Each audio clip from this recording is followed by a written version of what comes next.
नमस्कार दोस्तों, तो आज हम जानेंगे फजान रूल के बारे में।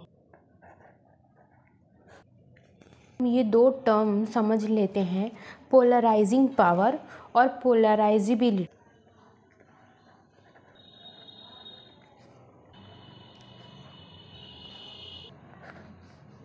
तो पोलराइजिंग पावर क्या होता है? एबिलिटी ऑफ कटायन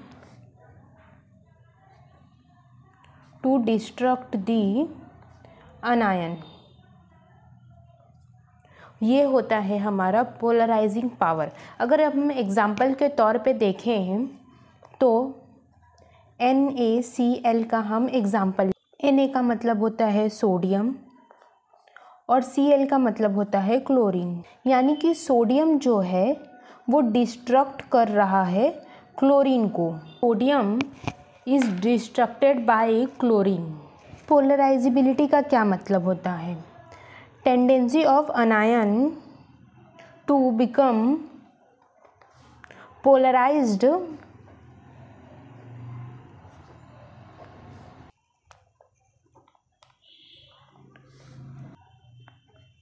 पोलराइजिबिलिटी का मतलब होता है tendency of anion to become polarised by the cation. इसको हम पोलराइजिबिलिटी कहते हैं।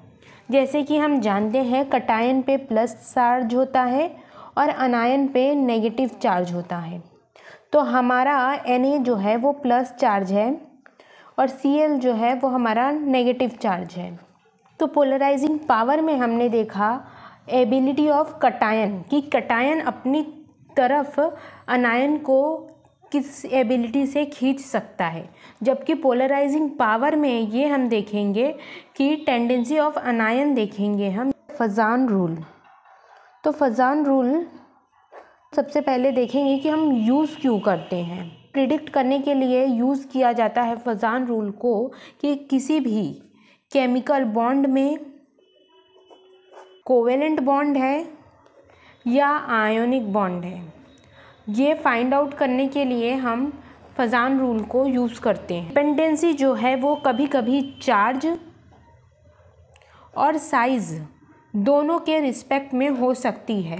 इतना ज़्यादा आयोनिक कैरेक्टर है, ये जो है केमिकल बॉन्ड की साइज़ पे और उसके चार्ज पे डिपेंड करेगा।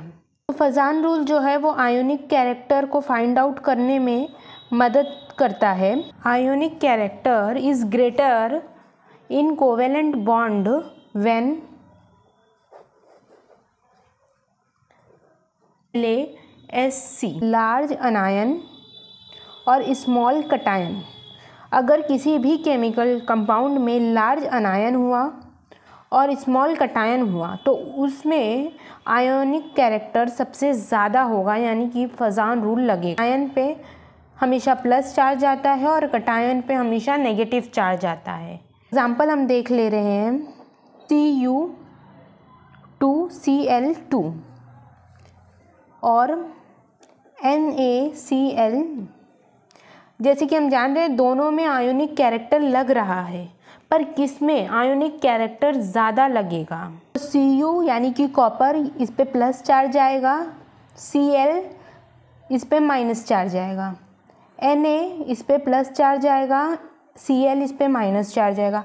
हमारा Cl यानी कि हमारा कटायन जो है वो सेम है, हमारा अनायन जो है वो डिफरेंट है। तो हम कंपैरिजन करेंगे अनायन के बेसिस पे।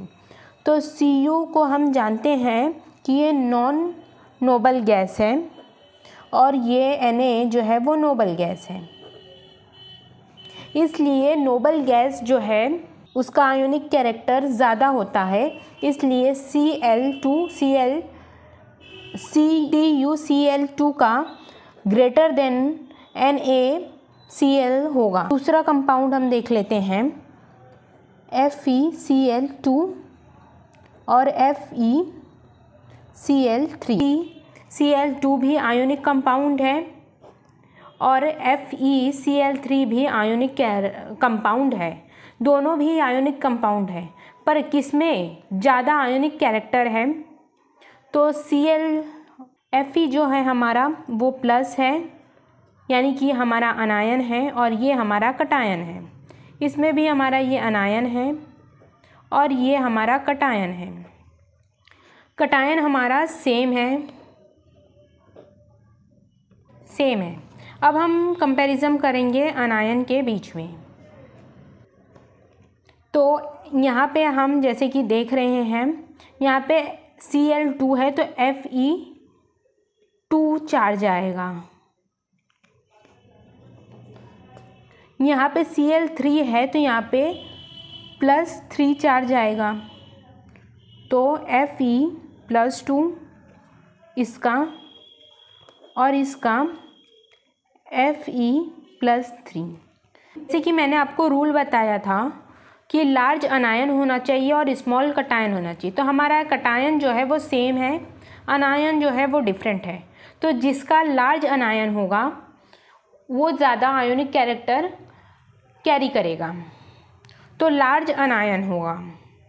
प्लस पे जब पावर बढ़ती है, इंक्रीज़ होती है, तो उसकी साइज़ भी इंक्रीज़ होती है।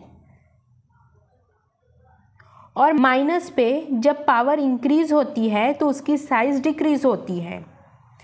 ये डायरेक्टली प्रोपोर्शनल होता है और ये इन्वर्सली प्रोपोर्शनल होता है। तो यहाँ पे जैसे कि हम देख रहे हैं Fe+2 है, यानी कि पावर इसकी बढ़ रही है। और दूसरे वाले पे देखेंगे तो Fe+3 है, 2 से 3 बड़ा होता है। और यहाँ पे प्लस पे अगर पावर बढ़ रही है तो साइज़ भी बड़ा होगा, इसलिए हमारा Fe+3 बड़ा है। तो हमने कंपैरिजन किया है, FeCl2 is less than FeCl3। ये हमारा आंसर है।